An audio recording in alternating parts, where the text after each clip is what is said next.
Hi viewers, welcome to my channel Sridevi embroidery. అందరూ బాగుండాలి, అందులో మనం ఉండాలి. ఈరోజు నేను మీతో ఒక మంచి విషయాన్ని షేర్ చేద్దాం అనుకుంటున్నాను. అది ఏంటంటే, ఈ శరన్నవరాత్రుల్లో శ్రీ లలితా సహస్రనామ పారాయణం చేయలేని వారు ఈ 7 నామాలు పారాయణం చేసుకుంటే శ్రీ లలితా సహస్రనామ పారాయణం ఫలితం ఉంటుందని గురువులు చెప్పారు. అవి ఏంటో ఇప్పుడు తెలుసుకుందాం. శ్రీమాత్రే నమః. ఓం శ్రీ మాత్రే నమః. ఓం శ్రీ అన్నదాయే నమః.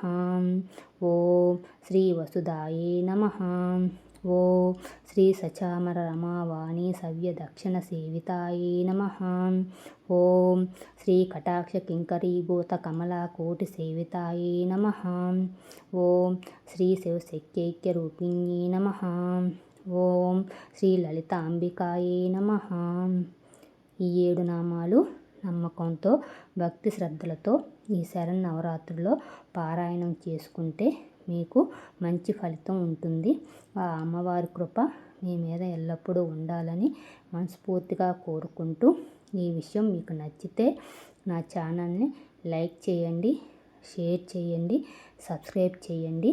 ఇలాంటి మంచి విషయాలు మీతో పంచుకోవడానికి నేను ఎల్లప్పుడూ ముందుగా ఉంటాను.